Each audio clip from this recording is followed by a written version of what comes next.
Assalamualaikum warahmatullahi wabarakatuh. Salam sejahtera bagi kita semua.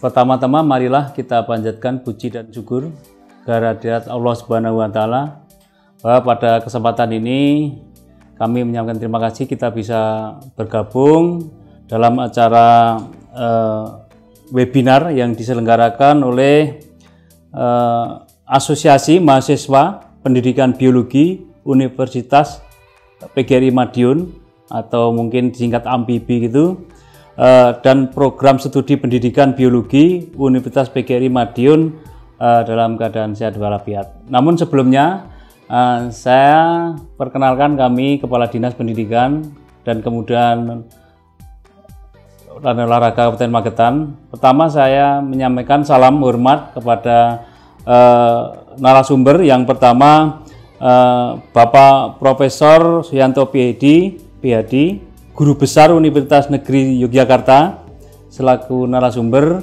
Kemudian yang kedua Ibu Wani Rufaida Lestari SPD, MPD, Kepala Sekolah SMP Negeri 2 Bendo, Kabupaten Magetan. Dan kebetulan beliau adalah alumni dari Pendidikan Biologi Universitas PGRI Madiun. Kemudian yang ketiga adalah Ibu Sri Utami SPD, MPD, dosen pendidikan biologi Universitas PGRI Madiun. Kemudian juga tidak lupa saya sampaikan terima kasih kepada Ibu Moderator bahwa pada kesempatan ini kami menyampaikan banyak terima kasih bahwa telah dilaksanakan webinar oleh alumni Asosiasi Mahasiswa Pendidikan Biologi Universitas PGRI Madiun. Pada kesempatan ini mengambil tema yaitu pendidikan karakter dalam pembelajaran biologi yang aplikatif dan kontekstual di masa pandemi. Pada kesempatan ini perlu kami sampaikan, jadi kami selaku Kepala Dinas Pendidikan, Kepemudaan dan Olahraga Kabupaten Magetan, di masa pandemi COVID-19 ini, kebijakan pendidikan di Kabupaten Magetan, prinsip kita tetap mengacu pada ketentuan dari Kementerian Pendidikan dan Kebudayaan, yaitu terakhir kita berpedoman pada SKB 4 Menteri, bahwa di Kabupaten Magetan ini untuk kegiatan pembelajaran masih KBM sistem daring. Tentu kita sebetulnya juga prihatin kondisi ini tidak segera berakhir. Jadi praktis kita sudah 5 bulan tidak melakukan kegiatan KBM tatap muka terhadap anak-anak didik di Kabupaten Magetan ini. Kemudian memang banyak pertimbangan karena sesuai dengan kebijakan SKB 4 Menteri bahwa KBM tatap muka di masa pandemi ini bisa dilakukan hanya bagi daerah yang zonanya hijau. Sekalipun sesuai dengan revisi SKB 4 Menteri diperluas, sekarang daerah yang zonanya kuning diperbolehkan untuk melaksanakan kegiatan KBM tatap muka. Otomatis kami selaku OPD yang mengelola kebijakan pendidikan terus berupaya sebetulnya dengan kondisi yang ada sekarang ini.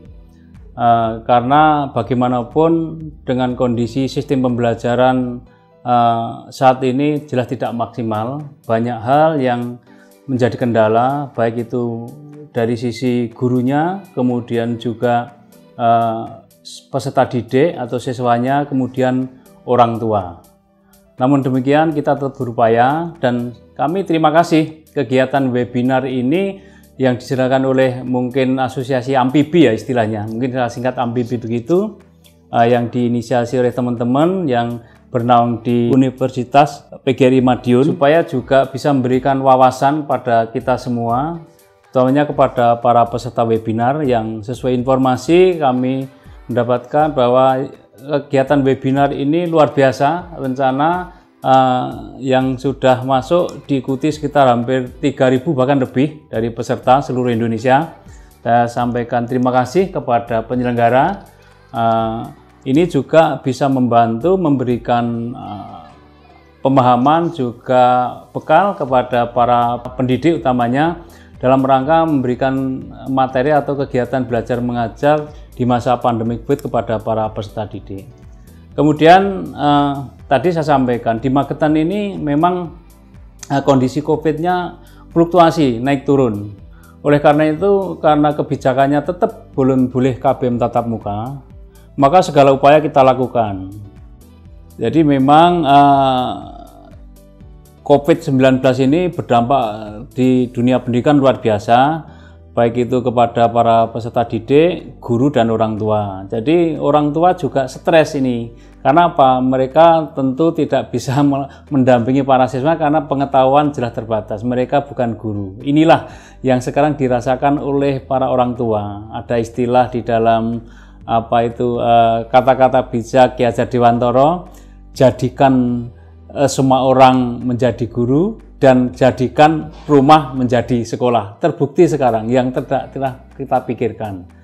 Di samping tadi orang tua juga kesulitan, peserta didik juga tidak maksimal, kemudian para guru tidak maksimal di dalam memberikan pengajaran. Karena memang keterbatasan banyak, waktunya terbatas, dikurangi. Di samping memang secara kurikulum dari Kementerian Pendidikan memang ada relaksasi, jam pengurangan, kemudian tidak ada kewajiban terkait dengan ketuntasan kurikulum. Namun demikian, hal-hal yang demikian ini kalau nanti tidak segera berakhir, kita tidak mengambil upaya-upaya, tentu akan berdampak sangat tidak baik kepada para peserta didik. Oleh karena itu, terima kasih. Ini mudah-mudahan di dalam kegiatan webinar ini nanti materi-materi ini sungguh bermanfaat kepada para peserta, dan harapan kami kepada para peserta materi yang webinar ini nanti bisa memberikan inspirasi kepada para peserta didik, utamanya di Kabupaten Magetan, para guru.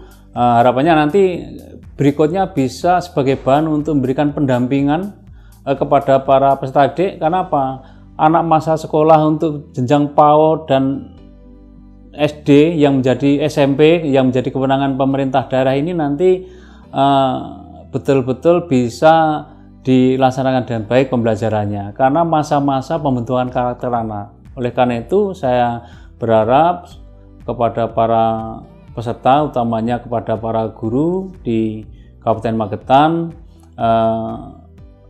yang ikut webinar dan yang belum daftar, silahkan. Ini webinar luar biasa, materinya juga narasumbernya dari orang-orang yang hebat. Ini dari Rektor Universitas Negeri Yogyakarta. Dulu beliau adalah mantan Dirjen Dikdas di Kementerian Pendidikan, dan saya juga berharap nanti kita webinar yang kerjasama dengan Universitas PGRI Madiun itu berlanjut. Mudah-mudahan kerjasama kita yang sudah kita jalin, kita sudah ada MOU dengan Universitas PGRI Madiun untuk banyak hal, setidaknya ada peningkatan SDM, kemudian penelitian, itu kita lanjutkan dan sungguh sangat bermanfaat bagi pendidikan di Kabupaten Magetan. Mudah-mudahan nanti kita terjalin hubungan yang baik di dalam rangka sama-sama meningkatkan pendidikan di Kabupaten Magetan. Berikutnya kami sungguh berharap, jadi nanti mudah-mudahan peserta webinar ini yang dari Kabupaten Magetan juga banyak, karena kebetulan ini ada orang-orang yang alhamdulillah, ini ada kepala SMP Negeri 2 Bendo, ini kebetulan dia juga seorang literasi begitu.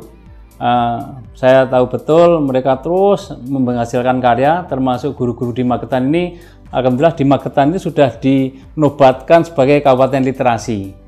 Oleh karena itu linear ya, artinya kebijakan webinar ini termasuk yang diangkat adalah masalah literasi. Jadi Magetan ini sebenarnya luar biasa.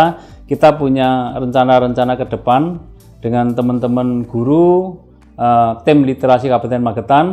Bahkan dalam jangka waktu dekat ini kita akan ada launching beberapa buku, karya-karya teman-teman kepala sekolah, guru, dalam rangka untuk menggiatkan literasi di Kabupaten Magetan. Kita hari-hari ini tim literasi ya terdiri dari guru, kepala sekolah sedang menyusun sejarah pendidikan Kabupaten Magetan. Insya Allah nanti mungkin paling lama ya 2 bulan lagi sudah di launching. Ini bagian dari untuk memberikan pemahaman kepada semuanya bahwa Magetan ini luar biasa. Setelah dinobatkan sebagai Kabupaten Literasi, terus bergerak teman-teman ini. Kita kerjasama dengan Arpus, apa saja yang bisa dilakukan dalam rangka mengembangkan literasi di Kabupaten Magetan ini kita lakukan. Kemudian juga harapannya dengan berkembangnya literasi melalui para guru ini nanti kepada para anak juga begitu, kita minta untuk mengembangkan kemampuannya. Anak-anak punya talenta, kebiasaan untuk berkomunikasi dengan baik, menulis, menuangkan pikiran-pikiran mereka, bisa bercerita dan sebagainya. Harapannya mereka di masa depan menjadi anak-anak yang terampil lah. Anak-anak yang terampil, yang punya karakter, dan mereka siap untuk bersaing di masa depan. Jadi terima kasih. Jadi kegiatan ini alhamdulillah webinar narasumbernya juga dari salah satu kepala sekolah di Kabupaten Magetan, kepala sekolah SMP negeri, yaitu Bu Ani Rofaida ya, SMP negeri 2 Mendo. Kemudian juga kami sampaikan selamat kepada seluruh peserta webinar. Mudah-mudahan webinar yang diselenggarakan ini betul-betul bermanfaat bagi seluruh peserta. Mungkin itu yang dapat kami sampaikan. Kurang lebihnya mohon maaf. Bila taufiq wal hidayah. Wassalamualaikum warahmatullahi wabarakatuh.